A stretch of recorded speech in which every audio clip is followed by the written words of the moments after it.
Our modern diet is one of the problems. Stress is an issue. People aren't getting enough sleep. Modern lifestyle is contributing to a lot of the gut problems. And then there's something called the hygiene hypothesis. We live in this increasingly clean world that doesn't allow our immune system to get tuned in the right way. And we end up with all sorts of immune problems.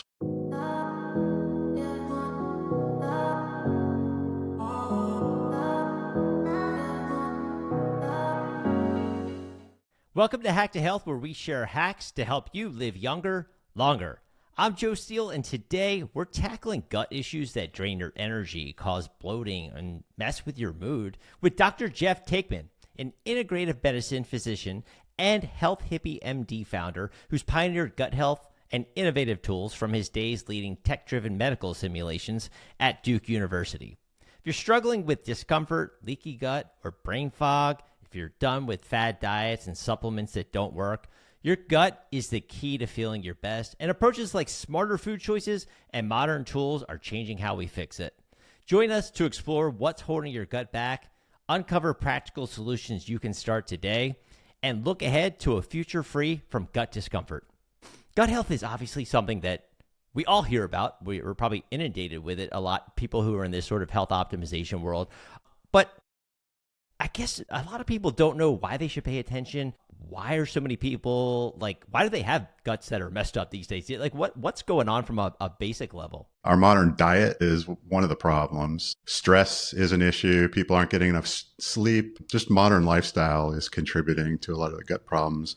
And then there's something called the hygiene hypothesis, which says that we live in this increasingly clean world where we aren't exposed to a lot of the germs out in the real world. And that actually then doesn't allow our immune system to get tuned in the right way. And we end up with all sorts of immune problems from that as well. Has it always been that way? Have gut problems always been a thing, or is it more of a modern society's dealing with? They are more prevalent now than they were back in our parents' and grandparents' time. And I think a lot of us are suspicious that it has to do with the food that we're eating. At least there are all sorts of environmental issues in the ultra-processed foods. All of them probably contribute. So we're exposed to a completely different set of factors than our parents or grandparents were. Nowadays is we don't know what the sourcing is. We don't know what's being sprayed on them. We don't know a lot of the things that are going on behind the scenes that if we had the education, that would obviously help quite a few people. But how about you specifically, how you sort of came into this world? I practiced anesthesiology for a very long time, which is a pretty high stress. I wasn't getting enough sleep. I wasn't eating well and started having a lot of gut issues, and ultimately was diagnosed with inflammatory bowel disease.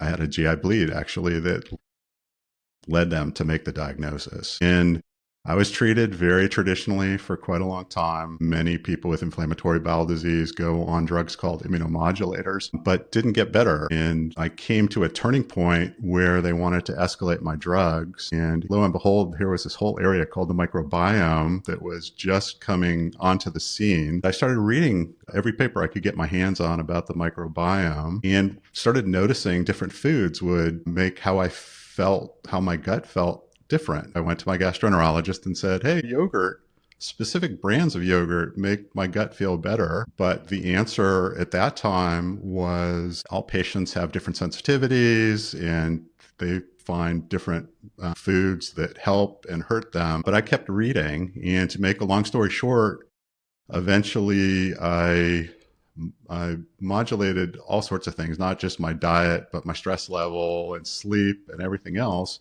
I was able to put myself into remission, and I've been off all my medication for Crohn's for about 10 years now. It's like walking a tightrope. I have to pay so much attention to lifestyle things now, but it's worth it to not have to take a drug. So that it's personal for me, and that's what had me go do my fellowship with Andrew Weil in integrative medicine to learn more about integrative medicine and not just diet. He has a huge emphasis on anti-inflammatory foods, but also all the other things that we can do to live the healthiest life that we can. So could you walk us through the microbiome? I think it's another term people hear and they don't know. Should everyone care? What should they know about it? What is it? How does it relate to just like you said, this brand of yogurt versus that brand of yogurt? Could you kind of walk us through that? Yeah, so the microbiome is just a term that refers to all the microorganisms that live on and inside of you. And I think a lot of us tend to say microbiome when we're referring to the gut microbiome, but actually you have bacteria and viruses and fungus everywhere on your body. But up until recently, it was very hard to know what the bacteria were that were living in our gut because most of them don't rely on oxygen. And so they're very hard to grow outside of the gut. So until there were methods of measuring DNA to figure out which bacteria were there really wasn't a way to figure out what was there. And once the technology got good enough to figure out the different bugs that were there, there's been a focus now on how they impact our health. And these things are churning out all sorts of chemicals all the time that I believe eventually is going to profoundly impact pretty much every chronic disease, both physical and mental health. We're just on the cusp of understanding exactly what it all is about now. So it sounds like everyone should be attuned to it, I think they should be. right? If it's going to relate to potentially everything that's going on, I mean, that's obviously something really, really, because we hear a lot of these terms, and I don't mean to throw out so many buzzwords at you at once, but social media, again, we'll open it up, and if you're in this sort of health optimization world, leaky gut, we hear that a lot. For someone that doesn't understand, what is leaky gut? Like, what causes it? Why is that a growing concern now? So leaky gut is still a little bit of a controversial term. I think most of us believe it's true, but the science is still catching up. The idea is that your intestine has a very thin layer of cells that separate your vascular system from the gut itself, from the things you're digesting. There's a mucus layer, and that's all that separates your gut. And what happens with leaky gut is more of things from your gut make it into your bloodstream. And that can be caused by chemicals like nonsteroidal anti-inflammatories like Advil. It can be caused by stress. It can be caused by antibiotics. One of the things also I don't think a lot of people talk about are emulsifiers, which are your dish soap is an emulsifier, but there are emulsifiers in food as well. Those tend to disrupt the mucus layer of the gut, which then lets those things from your gut get a little bit closer to your bloodstream. So the science is still evolving, but there's something there, I believe. Is it they don't believe that this could occur, or what's the pushback?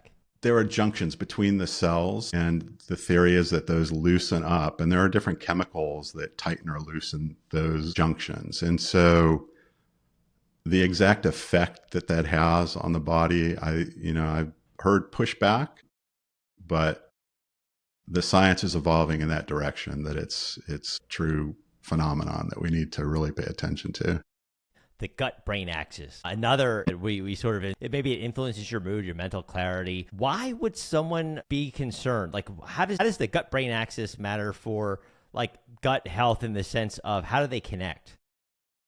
Well, so I mentioned the things in your gut are pumping out all sorts of chemicals, and some of the chemicals they pump out are neurotransmitters, which are the chemicals that your nerves use to communicate with one another. Your gut also communicates through the vagus nerve with your brain. It sends signals up a big nerve that ends up in your brain. And we've known for a long time that certain diseases are associated with depression. Inflammatory bowel disease is one of those things. By modulating the immune system, it seems that we can truly impact people's mood and well-being as well. So again, it's all science that's evolving, and which exactly are the bacteria that are doing this is still in flux. But just like I said, I believe eventually the microbiome is going to influence every part of our health. We'll know how to manipulate it. So foods, prebiotics, probiotics, not a one-size-fits-all. like nothing is in life. Are there certain foods so that people can eat to maybe they're not having issues, but they want to make sure that they are taking care of their gut and trying to reduce potential issues like leaky gut, for example? I guess the first thing is if you're having major gut issues, you should be treated by a physician or at least speak to a physician. But if someone came to me, where I would start is all the lifestyle things, including their diet, but I would also want to make sure they're getting enough sleep and they've got a handle on their stress. From a food standpoint, the things that I would tell you to concentrate on would be increasing the amount of plant-based foods that you eat, because what happens is plants have something called fructooligosaccharides, and those are eaten by the bacteria of your gut, and they make compounds that are beneficial in all sorts of different ways. So a plant-forward diet is very important. And then fermented foods are very important as well. And those are all, so the fructooligosaccharides are considered prebiotics. Those are the things that feed the bacteria that are already in your gut. Probiotics are the bacteria themselves. I'm a fan of getting probiotics, the bacteria themselves, from food. I'm not a huge fan of getting probiotics from supplements. And I actually wrote something about that. It's been about 10 years now. But the reason is we don't know exactly what these bacteria are doing. And with most of the probiotics that people are taking, you get a huge, huge dose of bacteria. The acid in your stomach will kill many of them, but with a huge dose, or if you take something that's coated to make it through the acid of the stomach, you're delivering a huge dose of bacteria to your gut. Most people, your gut is more like a garden. So if you flood it with a certain plant, you're going to crowd out everything else, both good and bad. And because we don't know exactly what different things are doing, I think that's a bad idea. And go ahead. Oh, no, I was going to say, so you're okay with the supplement, I guess, for a prebiotic? So prebiotics, especially from food, but they make things like they will distill inulin down. You can get inulin in a powdered form. I believe, though, in prebiotics over probiotics because they stimulate the growth of things that are already there in the ratios that your body intended. Again, the science is still evolving. I think high dose probiotics, especially enteric coated probiotics, are not a good idea. What would be a high dose for someone listening? How many thousands of? Most of the commercially available formulas have billions of units. And if you compare that, some yogurt brands, it's 10 to 100 times the amount you might get, or maybe even more, thousands of times, millions of times from eating a cup of yogurt. So I'm wary of most supplements. There are some that have been studied that seem to make a difference, but in very, very focused areas. And there's science there to back up their use. But I've seen in the media it being pitched as a panacea for pretty much every problem. And I'm very wary of those claims. How about when it comes to the plant-based foods? Like what can people, you mentioned obviously, I'm guessing kimchi, sauerkraut, but how about like more of like vegetables that people are at the store and they say, okay, I don't want to get into the supplements either maybe, but I want to get some good plant-based foods for my gut. So looking at a wide variety, eating a wide variety, both of type and color, is usually a good place to start. And that's what I'd say, a variety of different foods, but plant-based. And the reason many of them are different colors is there are phytochemicals, which are the chemicals that help your body and your immune system. They help tune your immune system. Maybe eat the rainbow kind of phrase. Well, what's the idea though behind proteins, like animal proteins? Like, are you not a fan of those when it comes to gut health? An animal heavy protein diet, I am not for. I mean, in my opinion, it's much less healthy for you than a plant-based diet. But I also understand that food is one of the great joys of people. We like to think if you adhere to a healthy diet about 80% of the time, you're doing okay. I know you do some nutrition counts as well, don't you? So I don't know what you all tell your clients, I but even go 90-10, but yeah, I'm with you. I wouldn't completely cut them out if you have great joy from them, but I think reducing the amount that you're eating is not a bad idea. What we're seeing online, what are people being fed? No pun intended, but when you're on social media or you're reading blogs, mistakes that people are making when it comes to these supplements and these diets. Obviously, disclaimer, always see the physician first. Don't mess with some influencer online. But what would be the first mistake you think, or the biggest mistake people are making when they're trying to fix it on their own? I think a lot of people go for the latest fad. Um, Many of the habits are kind of boring when you think about it. It's all the things that your grandmother told you are eat a variety, eat your food, eat a variety of food. You always, in my opinion, you always want to start with your diet. You shouldn't be trying to overcome a dietary issue with a supplement. You should find the food that meets that need and incorporate that into your diet rather than trying to fix it with a supplement. Because the food that you're eating too, it's also a delivery mechanism. So we evolved to not only get the nutrient, but we get the nutrient in the delivery vessel. So if you think about an apple, we evolutionarily grew to be able to absorb vitamins from the apple in a true apple rather than taking a supplement. So if you think about it that way for many different foods, if you think of the food as like the delivery vehicle, I think it's the healthier way to get your nutrients. I think people also get pulled into, like you said, the food sensitivity test and microbiome testing is becoming sort of big. I don't know what your belief system is on that, but when someone might be experiencing, like what does a microbiome test look like? So I think it's still too early to get a lot of information. We just don't know enough about the microbiome. What they'll do is they can tell you the different bacteria that are there, but it's a very, very, very complicated system because the bacteria secrete their own compounds, but they also talk to each other. So they influence each other. And so to pay hundreds or thousands of dollars, but you still won't have accurate information about exactly what they're doing and the impact it'll have on your health. So in my opinion, it's really not a good place to put your money. Well, you can test for everything. Blood, urine, the stool, whatever it might be. And you're like, oh my gosh, what's worth your money? And I know you are deep into tech, especially work at Duke. What can you walk through for people that don't even understand this side? What sort of technology were you exploring there and how that's sort of propelling this movement forward? My interest in tech. So I was actually not involved with the microbiome. I got interested in the microbiome because of my own health.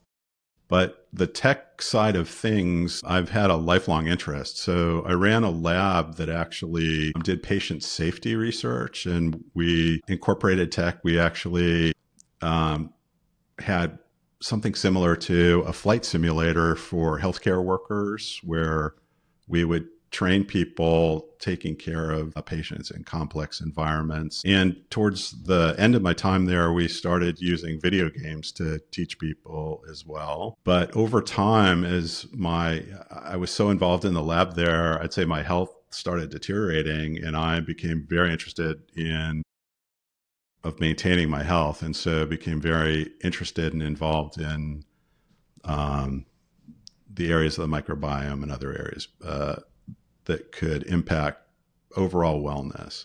But my work at Duke was not involved with the microbiome. I've been involved in tech since I was a kid. My parents actually sent me to UC Berkeley to learn how to program computers when I was pretty young. So I had a lifelong interest in technology and integrating technology and medicine in different ways. But the microbiome was because of my own health. Because obviously AI is huge right now and everyone's still figuring it out, where it's going to go, where it's going to take us, if it's good, if it's bad. When you look at AI or AI-driven tools, how could that improve gut health for people that are looking into this and saying, I need to figure out what's going on, but having that component might be a game changer. The place where AI can have a lot of influence is we learn more about the microbiome, we can start thinking about personalizing recommendations. And I think you'll see a convergence of AI and commercial monitor, I have an Aura ring that I wear. So integrating all that data together, your ring will be able to tell you you're stressed, and AI, knowing what your microbiome is, can tell you, well, maybe you should eat more of this food, or maybe you should go to bed earlier because I noticed, your stress level is high. So I think AI can take all these different pieces of data and personalize it to your own picture and make personalized recommendations that just aren't possible now. There's just too much data. From the microbiome, we still have to understand a lot more, but I think we're seeing pieces of that emerge right now even. I think we are too, because for like a user experience, obviously you mentioned the ring, sleep, stress. Are there other tools that you use to help measure those in your own life? Obviously, you can get your heart rate variability, whatever, from the Aura and your sleep score. Maybe people use beds. Like, what sort of tech are you into right now to address gut health? Specifically, gut health, not as much.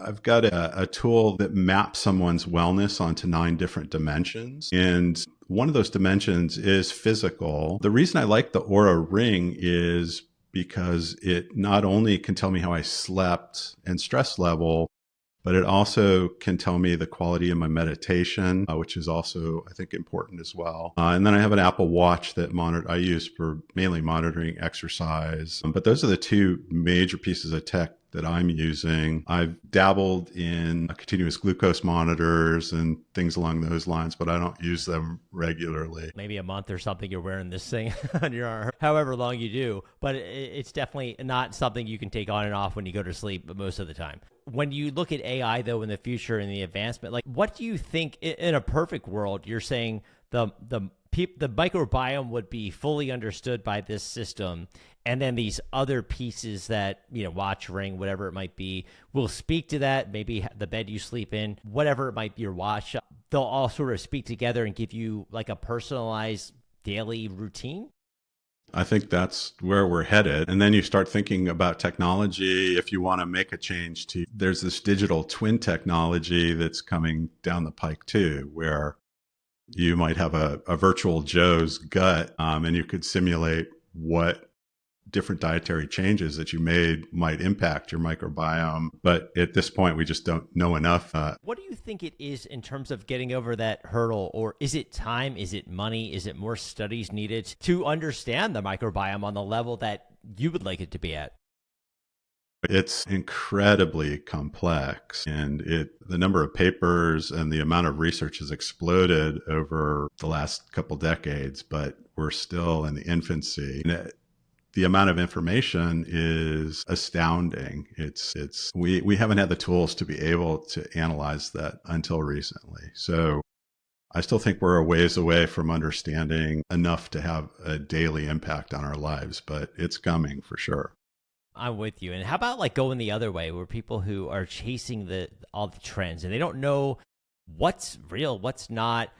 Do you find that people tend to follow a trend out there that's just maybe overhyped, or just something that's like such a red flag, you should be avoiding that at all costs? People chase a lot of trends, and a lot of people don't pay attention to the basics. I think that would be my biggest pet peeve, is people are looking at specific supplements, but not paying attention to their sleep, or not eating correctly and thinking that they will be able to balance that out by taking the right supplement or the right protein powder, pick your poison. But I think that's my biggest pet peeve, is if you want to be healthier, step back and make sure that you have the basics covered first, rather than going for the latest trend.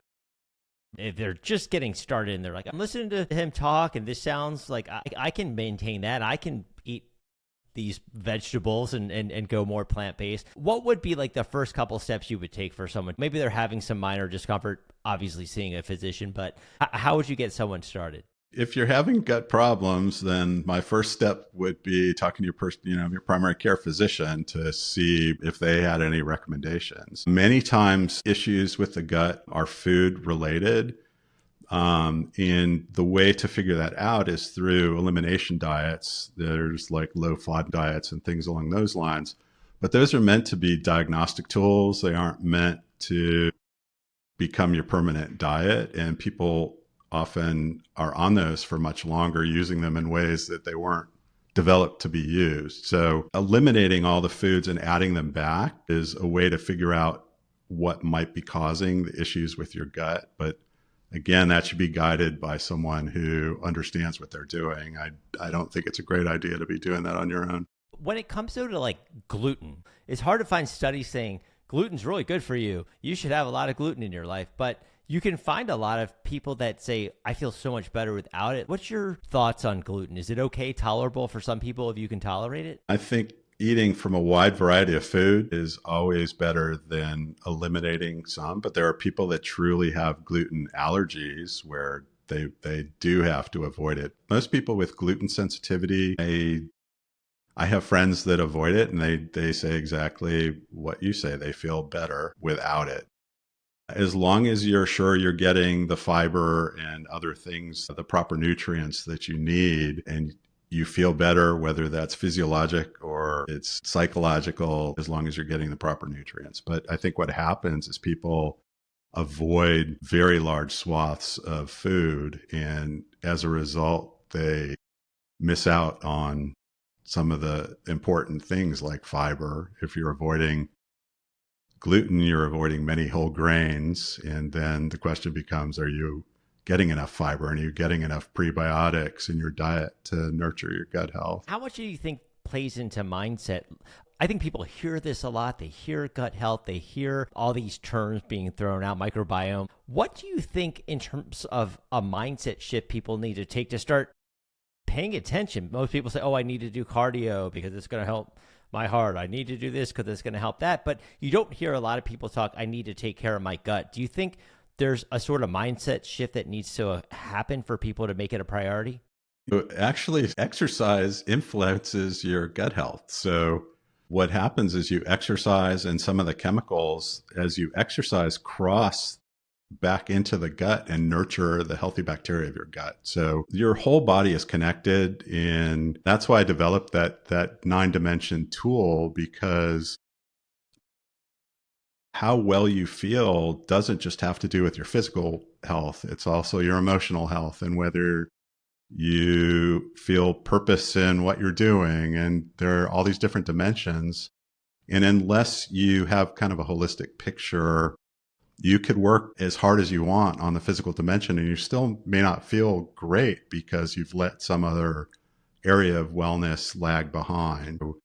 I think it's important to kind of step back and not just think about your physical health, but think holistically about what other areas you may be lagging behind. And that's typically where I would encourage people to start. It's one of those areas where people I know kind of know about it, but they're not as in tune with other parts of their life and how many steps I need a day, for example. And like you're saying, it's all exercise is going to help, right? I think they just think it has to do with what they eat or what they might be sensitive to, but it's also not like a high priority in a lot of people that I know. You have intellectual domain, which are you getting enough stimulation? That they're all interconnected. Spiritual or existential, where does what you're doing have meaning? If you spend all your time just focusing on the physical, other areas are going to lag behind, and you may devote tons of energy making your physical wellness great, but you still may not feel well because of maybe you're having financial issues or you're having trouble at work, or there are a bunch of different areas that only when they're all functioning well together do you feel like you're doing well. How can people connect with you? They want to find out more about Health Hippie MD. What can people expect when they connect with you offline? I've got the website that you just mentioned, healthhippiemd.com. I have a Substack that I write a newsletter and then occasional articles as well. I have a podcast. But, if people are interested, the things that I think can help your audience, I know we have similar interests in the people I think that listen to us and pay attention to us. I really think that wellness map is a great place for people to start, and they can find that on healthhippiemd.com. It's called the Comprehensive 9-Dimension Wellness Test. And it takes about 10 or 15 minutes. And what you'll have at the end is a map of where you are today in both your areas that you're strong and the areas that you're weak. And it gives you an idea of what might be making you feel less than fantastic. I'll make sure that's in the show notes at healthhippiemd.com. To connect to that, is it you just download it there, or do you do it through the site? There's a link to it. So I've got a link tree that has a bunch of the different things that I offer. I'm very interested in behavior change in people as well. And one of the big issues with people is sleep. And I've been working on something I call them microdoses, they're wellness microdoses. So they're tiny actions that you can take to move you in the direction you want to go. And I have one for sleep that you can try out as well. There's 7 days. It'll send you a different actionable tip each day for 7 days to try it out and see what you think of it. But I'm developing those for each of the 9 dimensions. And so those are freely available right now. This topic is out there, but I think people do need to be more attuned to it and start paying attention to this a lot more than maybe you are, whether you're having problems or not. We don't know where it's going, but we're both excited for what the future brings and how tech can help. So thanks again for your time today, Jeff. Thanks for having me.